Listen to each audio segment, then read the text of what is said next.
All right, I have a job for you, and you have to do the job. You can't turn down the job. This is the job that you have to take. And I'm going to tell you about the job, and then I'm going to ask you how you feel going to work every day. Here's the job that you have to take. You have to work in a very small room that is dark and is dirty and it's hot. It's an 18-hour work day. It's a very long work day, 7 days a week. It's a very hard, repetitive job. You'll do the same thing over and over and over again, and sometimes it becomes very, very painful for you to do the job. You don't understand what you're accomplishing, and the job length is 12 months, and you don't have any vacation. That's the job you have to take. Now, I haven't told you the benefits yet. Here's the deal. With this job, you get paid $15,000 a year, and you do not know what you accomplished that year. So here's my question for you. I would like adjectives. How do you feel going to work every day? Frustrated. What else? Unmotivated. What else? In the army. In the military. What else? Disappointed, bored. Okay. Yeah, all that. Totally fair. You're right. Here's what I'd like to do. I'd like to change one thing up. I'd like to change one thing up for you guys. So here's the deal. You still have to take the job. It's not a choice. You have to take the job. And the job description is the same. It's a very small room. It's dark, dirty, hot. You work 18 hours a day, 7 days a week. It's very hard. It's very repetitive. Sometimes it's painful. You don't understand what you're accomplishing. You work 12. You don't have a vacation day. You work for a whole year. At the end of that year, you get paid $150 million, and you are told that you cured cancer. How do you feel give me some adjectives, how do you feel going to work every day? Happy. What else we got? Accomplished. What else do we have? Motivated. Absolutely. Here's the deal. In both scenarios, it's the same scenario, but you experienced it you're going to experience that scenario in two completely different ways. Why? Here's the answer. How you experience your present is entirely dependent on what you believe your future to be. You with me? How you experience your what? Is entirely dependent on what you what? Believe your future to be. Present's the same job. The future, the only thing that changed is the end part of the job. Here's the deal. Imagine your job is this life. You have to take the job. You can't not take the job. And the job is 7 days a week, 24 hours a day, 365. There's no vacation from you. The job is sometimes dirty. It's sometimes painful. Most of the time, you have absolutely no idea what you're doing, right? That's the military. I have no idea. It's your joke. It's not my joke. It's your joke. I'm just running up, right? This is the experience of your life. But here's the deal. This stays true. How you experience your present is entirely dependent on what you believe your future to be. So this morning, this passage, I believe, shows you a great representation of what our present is. And if you are a believer in Jesus, it shows you what your future is. And I love this passage. Let me show you the first part. The first part shows you our present. It's Romans chapter 8 says this. We know that the whole creation has been what? Groaning as in the pains of childbirth right up to the what time? The present time. Here's the deal. Everyone groan with me on the count of 3. 1, 2, 3.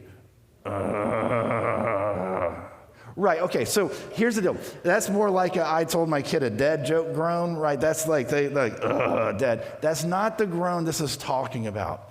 Because here's the illustration it gives you. The whole creation has been groaning as in the what? The pains of what? Childbirth.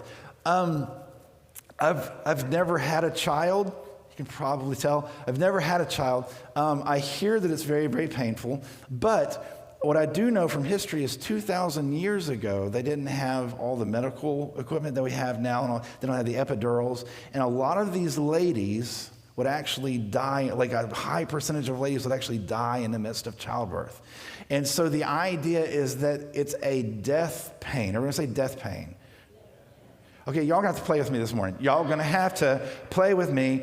I know like 5 of you showed up because you don't go to church when it rains, but y'all gonna have to talk to me because that's how this is gonna work, all right? So everyone say death pain like I asked you to. Say death pain. Thank you.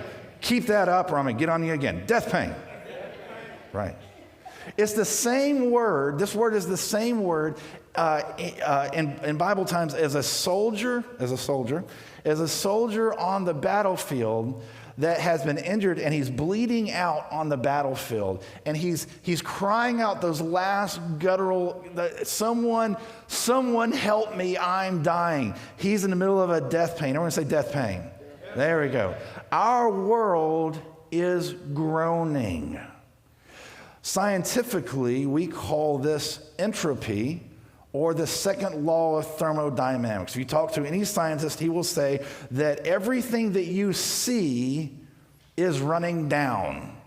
It is losing energy, and it will run to, our universe will run to a screech. Your heart has a finite number of ticks to it, and it is running down. Everything that you know is ebbing away in a death pain and will end up in death. The whole creation has been groaning as in the death pains up to our present time. And it says, verse 23, not only that, but who? We ourselves, who have the first fruits of the Spirit, do what? Groan inwardly. The creation groans, and we groan.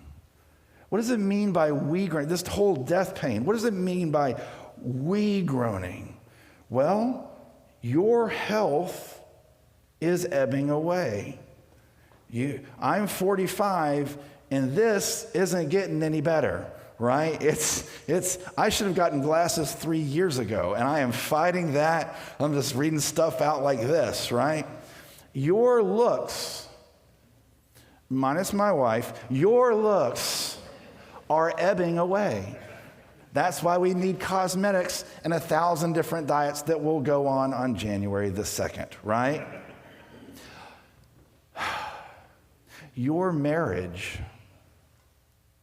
and your relationship with your children and your best friends are ebbing away. No matter if you have the best marriage in the room, you will be separated from your loved one. No matter how much you love your children, you will be separated from them. You will be taken or they will be taken, and there's an end. In our present, we groan. All of our experience ends in a death pain. But not only that, not only does creation groan, not only do we groan, it says in the same way, the Spirit helps us in our weakness.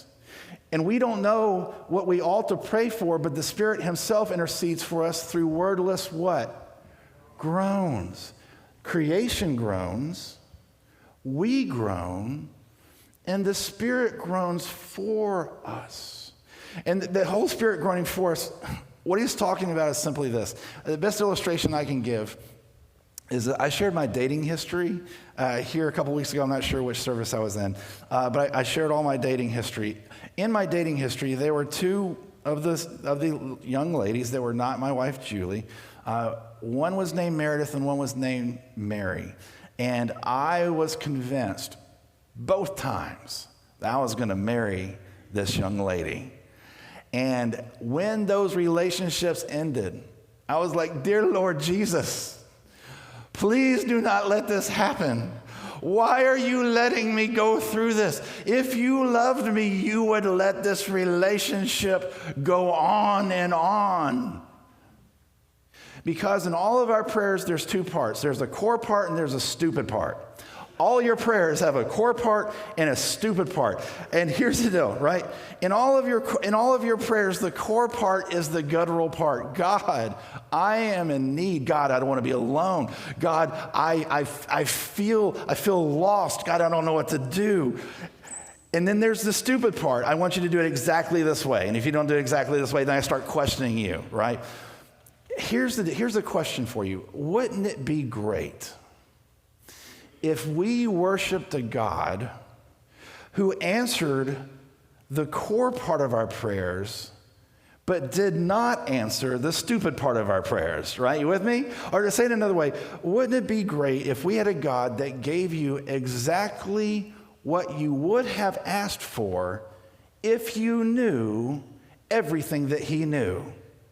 The good news is what? We have a God like that. Right? He will not give you your stupid prayers. He will give you the core prayers. And so the Spirit groans on our behalf. The Spirit hears us and says, this is what I know what, Father, I know what they're asking for. Yes, I know it's stupid. I understand. That's why I'm praying for them and editing their prayers, right? Editing their prayers so they get what they really, the core part of their prayers. And this is good because remember, how you experience your present is dependent on what you believe your future to be. It's like life. Life is hard. We're working in this dark, laborious place where we groan, the creation groans. We don't even know how to pray we don't even know how to pray for our groaning. The question to you is, what do you believe your future to be? And that's where I think this passage is great. And I totally stole this next thing from one of my favorite pastors, Tim Keller, but he says this. This passage shows us three things. Our bad things will turn out for good. Our mostly truly good things cannot be taken from us. And our best things are yet to come. Let me show you this in the passage. The first part is our bad things will turn out for good. It says this in Romans 8:28. It says, and we know that what? In all things, God does work. I said work, not what. God does what? That probably will help you out. God does what? He works for the good of those who love him, who have been called according to his purposes. Do me a favor. I want you to imagine, this is going to be hard, I want you to imagine that you were transported back in time and you got to be at the moment where Jesus was nailed to a cross. You're sitting there at his feet. You see Mother, and you see Simon, and you see the Roman army, and you see the Pharisees, and you are there. And here's the thing: this is going to be hard for you. You don't know everything that you know now.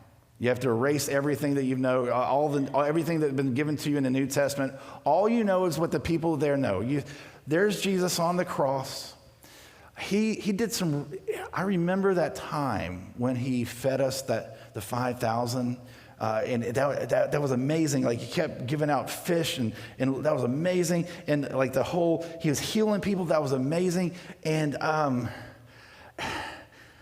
thought it could. I thought it was going to be something special, but he's up there. And I know I trust my religious leaders, and my religious leaders don't like him. He don't like him at all. And the government, I don't really trust the government, but they don't like him at all either. And I know in the Hebrew scriptures it says, "Cursed is the man that's on the." Are you there with me right now? So you're there with that limited knowledge, looking at Jesus on the cross. Here's the question. Do you think you would have accepted Jesus or rejected Jesus in that moment?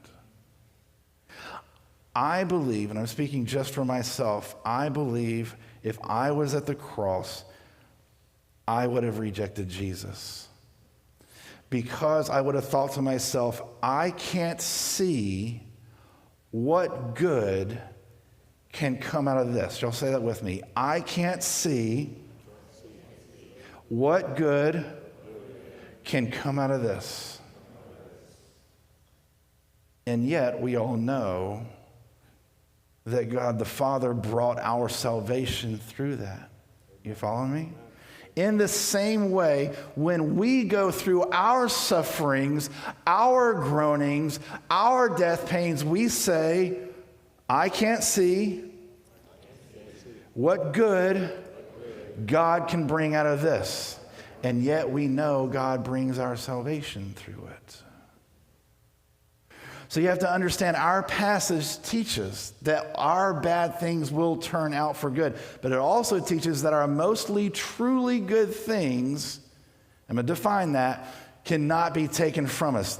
Real simple, understand softball question. What are some good things in your life? Give me some examples. Your kid. Your wife. More examples than that. What? Jobs, friends, provisions, sunsets. Absolutely. This is the list I came up with. Car, kids, house, job, Jesus, cookie, spouse, money, church, Pittsburgh Steelers. Right? This is the list that is there on the thing. Neil's going to watch this later. He's not really going to watch this later. These are all good things, right? They're all good things. But here's my question. Would y'all put these things in this order? No, you wouldn't, right? I mean, you're in church. You can't answer that way. You would probably reorder it something like this, right? Stick Jesus at the top. Stick your spouse, right? So we have good things, but we also have mostly truly good things, like those things that rise to the top of that. And what I want you to see is that your mostly truly good things can be taken from you. He asks these questions. He says, what then shall I say in response to these things? If God is for us, what? Who could be against us? A mostly truly good thing is that God is on your side and it can't be taken away from you. Right? He says, he who did not spare his own son, but gave him up for us, how will he not also, along with him, graciously give us what? All things. A mostly truly good thing is that God gave you the present of all presents. And if he gave you the present of all presents, how is he not going to give you everything else? That can't be taken away from you. He says this, who will bring any charge against those whom God has chosen? It's God who justifies. Who then is the one who condemns? And the answer is what? No one. A mostly truly good thing is that the authority on whether you are right in the universe is God, and there's no one above him, and that can't be taken from you. Right? There are good things, and there's most truly good things. And it says in verse 31, it says, who shall separate us from the love of Christ? Y'all say this with me. Shall what? Or,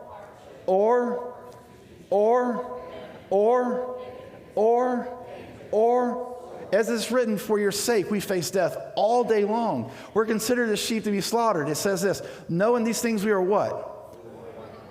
Through him who loved us. For I'm convinced that neither what? Neither.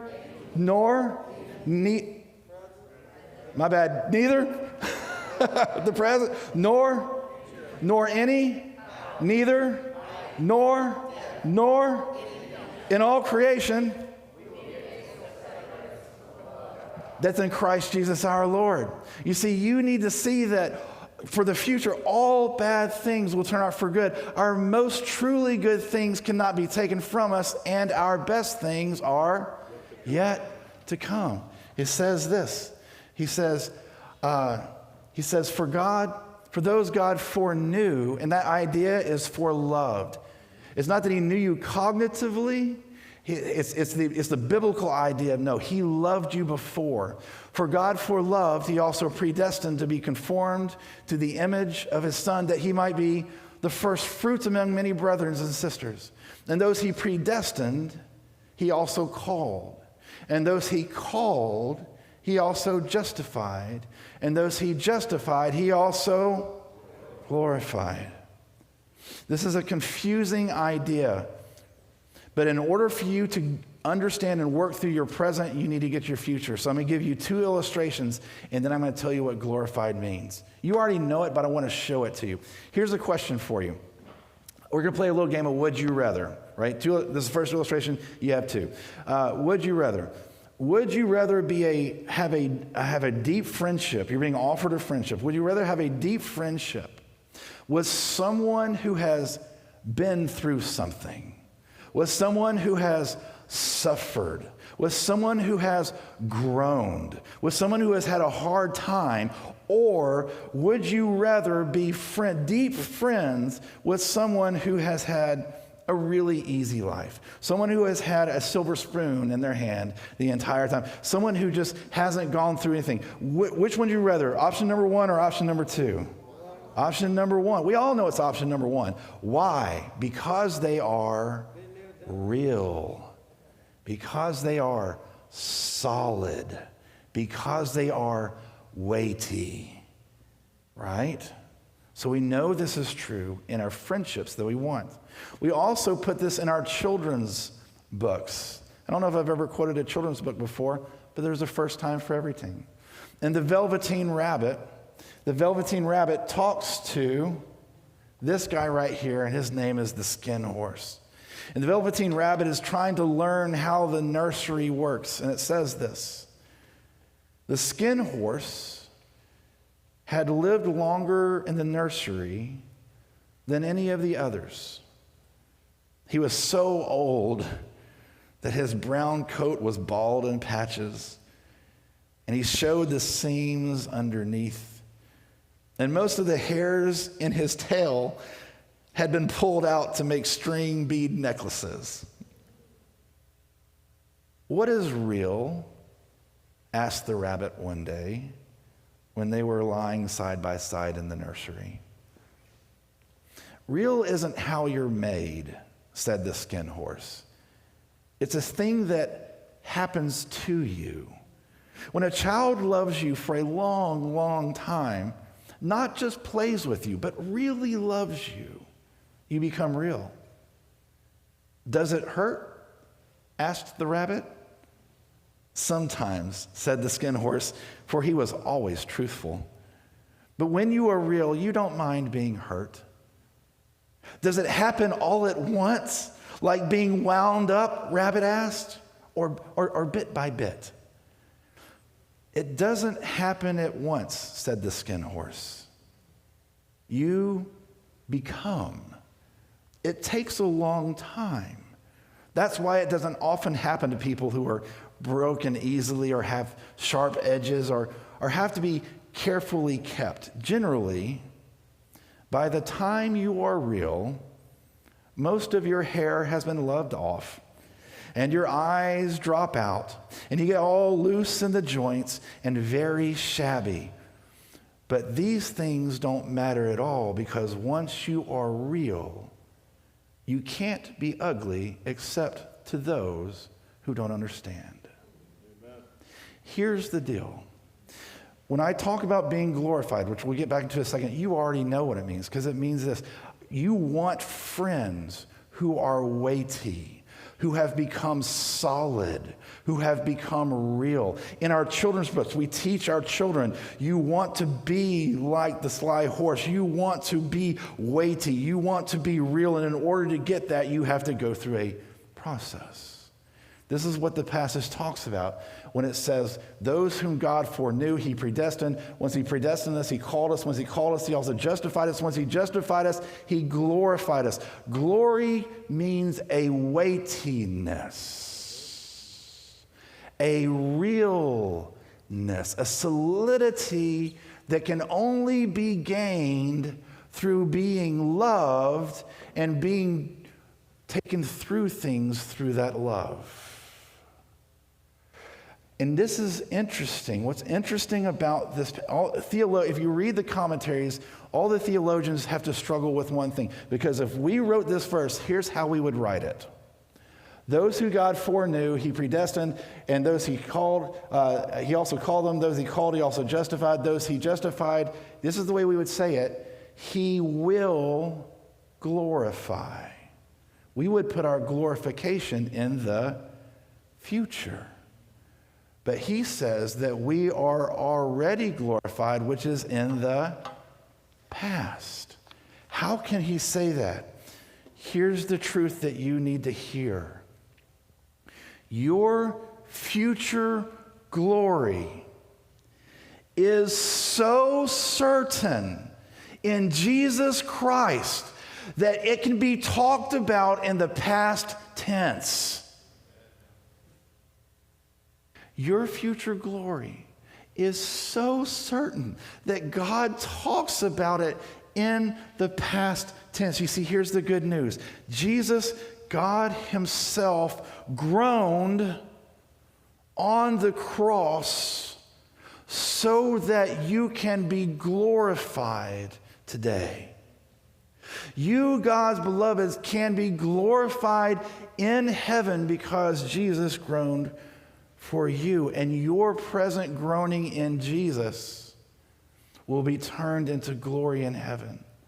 You see, here's the truth.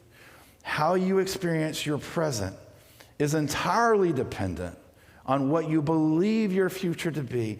And Jesus followers, your future, our bad things will turn out for good.